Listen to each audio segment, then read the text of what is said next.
the bicep curl, and we're gonna, with this machine here, just to make sure it's properly set up, just adjust the seat, and then also we're gonna make sure that the back of his arm and his elbow is in line with this yellow dot here on the machine. That's the pivot point of the movement here, because we're in the sagittal plane. So then you just instruct your athlete to onto the handles, close supinated grip, and then just press up. Just slowly working on the biceps here, so just moving the elbows. So just push down, back up.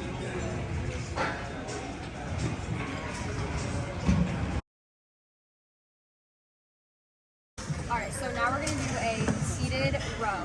So multi-joint upper body exercise. So we're just going to make sure that the seat is adjusted properly for the client, and also this here so they can reach and grab it without looking funny. So then I'm just going to instruct him to grab well, depending on what we're working on is what the grip would be, but we're just going to have him grab neutral grip here with both arms sitting up nice and tall, and then just pull. Go ahead and pull it. Perfect. And back. Good. And then just instruct him to make sure to squeeze back here, and then let go. Perfect. Now we're going to be explaining the prone leg curl. To properly set it up, we're going to make sure that this pivot point is in line with the athlete's knee, and that this pad is on the back of her foot. What I'm going to instruct the athlete to do is I'm going to have her bend her knees, flex her knees as much as you can, and then slowly return to starting position. Perform her desired amount of reps, and then whenever she's done, you can rest the weight down.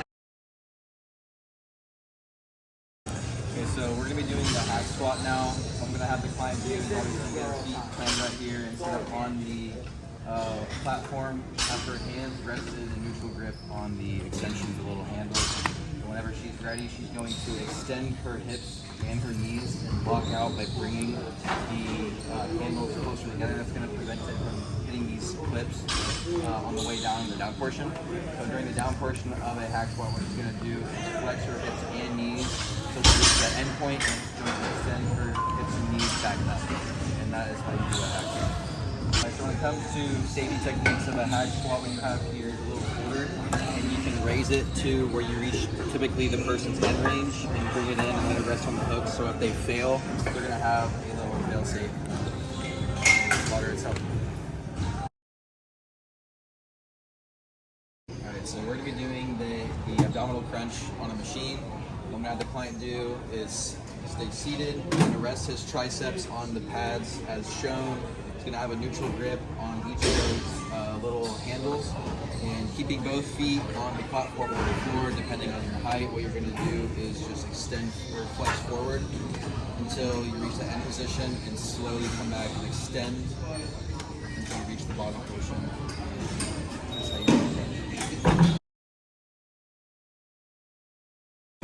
Now we're performing the dumbbell overhead extension. So what we have to do is to place the dumbbell over behind his head where his elbows are fully flexed, and his elbows are fully extended. What we have him do is lower the dumbbell by flexing his elbows to his end range motion, and then we have him go back up. Do that for the desired amount of reps, and then I'm going to have you place the dumbbell back on his leg how he got it up. Alright, so today we're going to be doing the barbell bench press. It's a compound multi-joint exercise. What I'm going to have the athlete do is lay supine on the bench, establish 5 points of contact, your right foot, left foot, butt, back, upper back and shoulders, and your head. Have a full pronated grip on both sides of your shoulder width apart. You can do what my client is doing here, so you come back to the side from the edge of the grip, a little wider with the head. That's perfectly okay. What you're going to have the client do is establish these hooks, not too high, not too low. He has them in a good position, so we're not going to mess with it here. What we're going to have the client do is extend the shoulders up, extend the elbows, bring the barbell directly up over the eyes as he's performing here, and when you go into the down portion of a bench press, you're going to extend your shoulders and flex your elbows all the way down to the points where it touches his lower pecs, roughly in line with the nipples. When he gets to that lower point of contact, he's going to flex his shoulders and extend his elbows, bring the bar back up and back straight up over the eyes. And that's how you perform a bench press. Whenever the client is done performing the reps, I'm going to help him bring the bar back into the hook safely for his good reasons. If you needed to spot for the bench press, what you would use is your alternated grip, and you would keep it there and alternated, not touching the bar at any point that he needs the help, and lower down with him, come back up, and that's how you spot. Okay, so we're going to be doing a stiff leg RDL. So I'm going to instruct my athlete to do a deadlift off the floor, get it up to his upper thighs, and just hold it there, and then lock out the knees. It's basically doing more of a hip flexion, motion, and hamstrings. So then once he's holding it here, he's going to go ahead and do stiff leg RDL, and then keeping the bar in line with the front of his legs in time, and then coming back up, making sure it's not excessively arching the back or anything like that. So we're going to do deadlift off the floor. Perfect, and then hold it there, and then he will do a stiff leg RDL.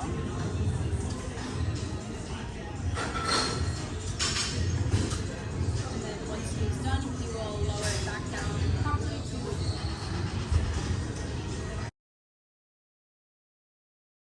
Alright, today we're going to be demonstrating the barbell squat.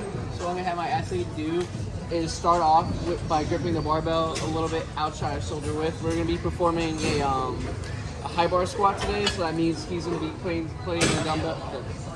the barbell on top of his neck on the upper trap.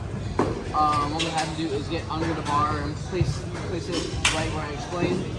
Take a couple steps so you're right under it, chest up, core tight. Whenever he's ready, I'm going to have him unrack it and take 1 or 2 steps back. After this, he has the option to either keep his feet parallel to each other or place them a little bit pointed outward. What I'm going to have him do is I'm going to have him bend his hips and knees. Have him slowly go down until his fingers are about parallel to the floor. Yeah. Make sure your floor, the torso angle remains constant at all times. Whenever he gets his feet, if his fingers get parallel, I'm going to go back to the starting position. Whenever he does the entire amount of reps, I'm going to have him re-rack it on the hooks. When squatting the barbell back squat, you can either have 1 or 2 spotters depending on how much weight you have on the bar. What I'm going to do, as he goes down, I'm going to make sure I have my arms under his shoulder.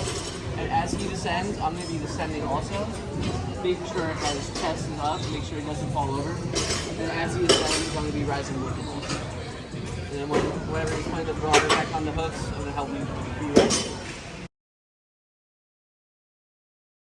Alright, so what we're going to be doing is a medicine ball slam. What I'm going to have the athlete or client do is get a shoulder wide stance, but actually a little wider than shoulder wide. And she's going to either have her feet parallel, facing forward, or she's going to have them slightly outward, which is what I prefer, but either way works. What she's going to do is kind of get in a deadlift or a tire flip position and grab the ball, mainly neutral though. And when she picks up the ball, or she's going to get a hold of the ball, what she's going to do is extend the hips and the knees, bring the ball up and overhead, and then she's going to slam it into the ground, pick it up, and then keep doing the amount of reps that the athlete needs.